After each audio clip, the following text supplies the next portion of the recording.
Star Citizen is getting a bit of an overhaul. From traversal to new mission locations, a new star map to FPS accommodations, UI updates and flight model changes. Many of the systems we've known for 7 years since 3.0 are seeing a change. This isn't the content update you want with 4.0 coming later this year, but it will trip new players and veterans up in some weird ways, like the crouch and prone keys are switched. It's a weird one. While my new player's guide will be coming later on with 4.0, this video will prime you for the most significant changes messing with your gameplay in Alpha 3.23, meant for new and old players. I do have a full new player's guide you can find from November, and also for all the major features in this update itself, check out my recent overview or my recent streams on the channel and on my second page, Space Tomato 2. Otherwise, here are 13 tips for 3.23. Thank you for coming to my Tomato Talk.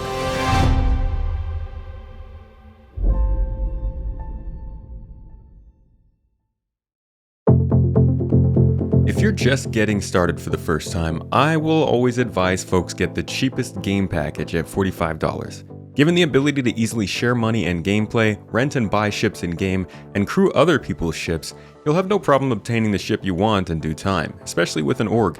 If you don't have an account already, hit up my referral code randomizer in the video description to use the referral code of one of our supporters and get you both extra start money, possibly a free ship or a bonus for the sign-up. Once you've done that, select the package you like. Generally the more expensive one has a slightly better ship, likely with some extra cargo space, but both will suit you fine to start out. After that, make sure you absolutely download the game to an SSD and make sure you have a good amount of RAM, like 16 gigs or more. Then it's on to the game.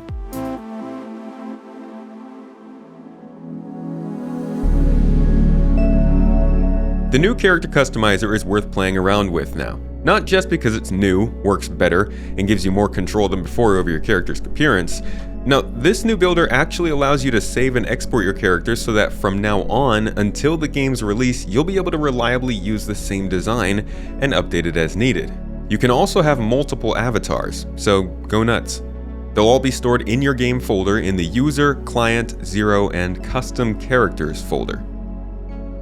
When playing the game, to know all the controls, definitely pay attention to the control tips on the side of the screen as you progress. You may use the in-game tutorial, which will take you places, but these tips will give you exact key bindings for contextual situations all the while you're playing. And there are a lot of key bindings in this game. In fact, I know it's a pain, but right now you should hit the escape key, go to your key bindings menu, and learn some of the basics. A very useful one you want to get familiar with is removing and putting on your helmet. Use left Alt and H to store it, or right Alt and H to carry it. This is useful because you do have to eat and drink every once in a while, and it's real easy to forget your helmet. In fact, to be a real winner, you can use the UI elements on screen to know if you have a helmet on or not. The augmented reality system in-game kicks in whenever you take your helmet off, and it's a bit obvious. You can also press left Alt and F when running around to bring up your inner thought menu. This gives you an expanded ability to interact with the game. You can also change and reset key bindings from here, add favorites to the menu, and interact with your surroundings. Some other useful key bindings are left Alt and 1 to use the new ammo repacking feature to save space by discarding empty magazines.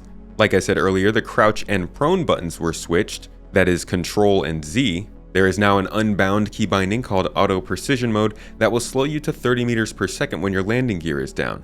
Some like myself want to disable this as it does make things a bit harder if you like to take your landings with a bit more speed. Not for 3.23 but relatively new, cruise control is Control plus C, while decoupling your ship is just the C key. Those aren't good ones to mix up while you're low flying. Also good to note, decoupled mode now has gravity compensation which you can bind to turn off as well, just like the Auto Precision mode. And as I mentioned earlier, there's a new interaction system. Like in most games, you'll now see a default key binding prompt to denote interactability with any item. A single tap will complete that default action, and when a couple dots show up on the prompt, you'll be able to hold the F key to present more interaction options. You can actually change what the default action is for any item in the game. For instance, if you'd like to always store ammo or loot rather than just pick it up. All you have to do is middle click on the action you'd like while you're holding that F button down. You can also disable the initial control prompt in the menu. so you don't actually see an F key popping up over everything that's interactable. Many of these features, from the control tips to many of the G-force induced motion and camera shake in the game, can be reduced or completely disabled if you'd like in the game settings. So just hit the menu button, go to the game settings, and scroll through to see what you're looking for.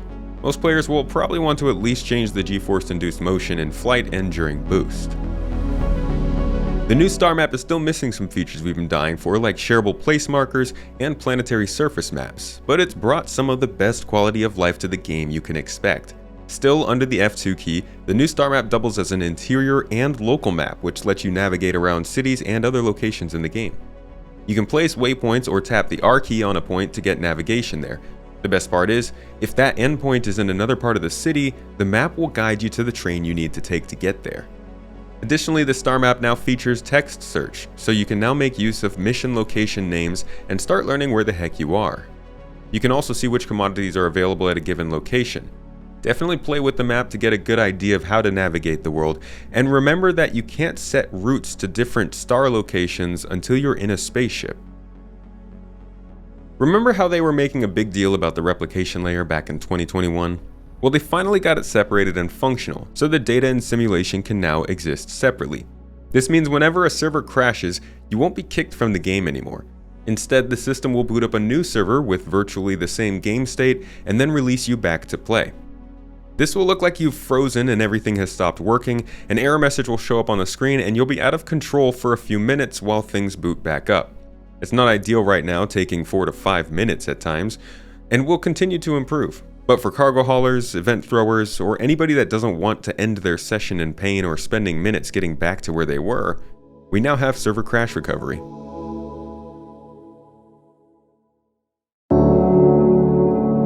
If you are a new player to the game, make sure to get familiar with the Mobiglas in this new update. There's not too much new here going on for those returning, but there is a health app that will help you better understand what's going on with your body in terms of injuries. For anybody who's new, this menu is your answer to just about anything in the game, where you can get your missions, where you can get illegal missions, where all your assets are in the game, the status of your ship, your money transfers, communications, a whole bunch of menus. So give it a look by hitting the F1 key. Okay, so depending on when you watch this video, things will be drastically different. Starting out in 3.23 in May, your inventory is mostly the same. Every space station, city, outpost, ship, box, and person has an interactable compartment you can drag and drop items from and into, like other games. This is accessed by interacting or pressing the I key. You can also hold down the I key to access the loot screen anywhere and quickly adjust your on-body components. But you'll notice gear storage terminals basically everywhere in-game. This is because in 3.23.x, later in the summer, the physicalization of the inventory takes another step forward. All those previous inventories will require a physical interaction to retrieve your stuff, encouraging players to utilize backpacks, boxes, spaceships, vehicles, and specialized mule-worthy players to handle logistics and cargo transportation. This will be a huge change and means players should get very comfortable relying only on what they have on their person. So make sure to keep this in mind as you gear up for whatever you're doing. This also means you'll be offloading ships when you want to sell items, and tractor beams will need to be handy for the bigger objects. You'll have the choice of a multi-tool attachment, which is the best option for starters and allows for other functionality, full-sized purpose-built tools for larger objects and vehicles, and ship tractor beams for the huge jobs. For the first time since Star Citizen 3.0, we are seeing another fundamental change to the flight model, and possibly the final one. With Master Modes, ships have returned to a pre-3.0-like flight model. In doing so, the game has split slower interaction-focused travel and high-speed travel into SCM and Nav mode, respectively. By default, now you start in SCM mode, which will limit your travel speed to about 250 meters per second and give you access to weapons and shields. If you'd like to move faster and eventually quantum travel, you'll need to hold the B key to switch to Nav mode. Once here, you can press the middle mouse button to switch between playstyles, travel, scanning, and quantum. To actually quantum travel, you'll press the left mouse button now instead of B. It's rough. Change it if you need it, but the biggest thing to note is that now you interact with B to change your flight systems, and you use the middle mouse button to then change between operation modes. In SCM mode, those operations are guns, missiles, and scanning. When getting started in Star Citizen, there are a few key items you're going to want. A multi-tool with a tractor beam attachment, as I said before, is key when you start using containers for storage or if you just want to be a cargo hauler in general. A backpack comes well before that though, but you're going to need armor to wear one.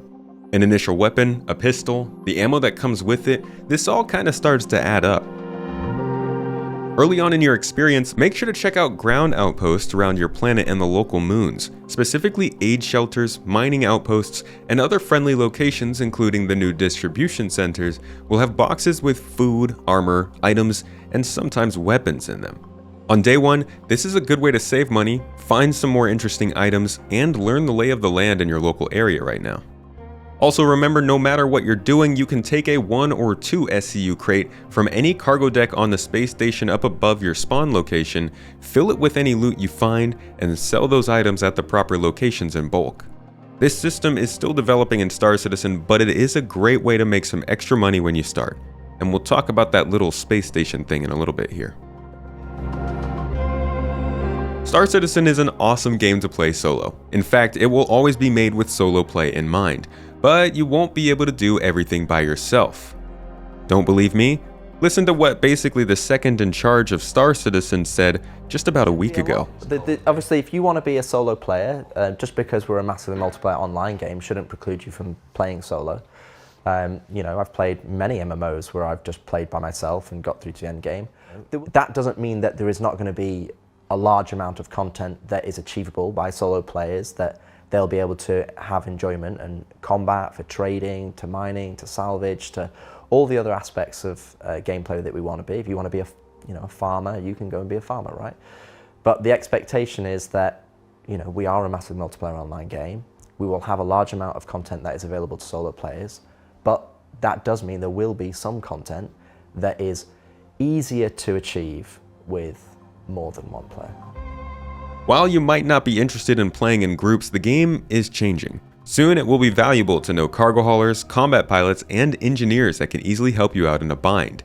And we regularly see global events, competitions, and special activities that are much more easily tackled in groups. So if now or ever in the future you may need to ask another soul for help in the game, it counts to know the group you're calling on is at least held accountable to the same gameplay rules you are. For this reason, you can join an org or guild in-game.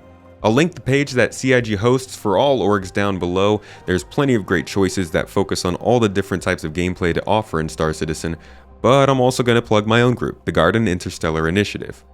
Our main rule is no non-consensual PvP, and we're always looking to help out newcomers. So if you're looking for a group, check the links down below. Whatever you decide to do, one of the best tips I can give to newcomers is to find the group you're comfortable with. Once you're comfortable with your group, moving around, taking off, and exploring the game, I also highly suggest you take any items you want to keep and fly up to the space station in orbit over the planet you spawned on. For starters, Star Citizen's home base is basically your permanent location of everything you own. You won't always have to spawn there, but it's where your persistent hangar will be and you can store your stuff forever. So do some research and put some thought into why you want to pick any specific planet. But Star Citizen is also based on a medical system of respawn options. So when you die, instead of going back to your home base every time, you'll be sent back to the last set high-level medical bed you were in. That can be in a city, on a space station, or in a few special spaceships. So when you start, if you go to the local space station and set your respawn in the medical clinic there, you'll have an easier time getting going anytime you do die. You'll have less access to your supplies, but the planet is a short flight away. And while you can't respawn anywhere in the game, you can log off and on from any bed in a ship. This gives ships with beds a long-range characteristic and allows you to start game sessions from almost anywhere. Disappointingly for some in the community, this whole aspect is kind of going away as you'll be able to log on and off in other locations outside of beds at some point. But for the best results in the game right now, log off somewhere in deep space and you should be able to log on from there. And because Star Citizen is only in one star system right now, that system is not exactly the safest place. Until the game is more clearly partitioned based on safety, you'll always be in a bit more risk playing in the persistent universe. At some point when starting out, make sure to give Arena Commander a go. Not only should you just be testing out all your new key bindings and controls here in a completely open environment, but you can load into this mode and launch private servers for you and your friends where you can try PvP FPS gameplay, ship combat, racing, hovercraft activities, tank battles, and more. Experimental gameplay that's not yet released is hosted here too. While the PU doesn't feature engineering gameplay right now, it is available in Arena Commander. And oftentimes, you'll even run into CIG devs playing in different game modes like Gun Game. This mode gives you a ton of time in a controlled environment to learn the ins and outs of ship and weapon combat and controls, and it's generally the best way to learn Star Citizen. There aren't always a ton of people in the online modes, but maybe if we start playing, there will be. Make sure to utilize Arena Commander more if you want to get better at Star Citizen.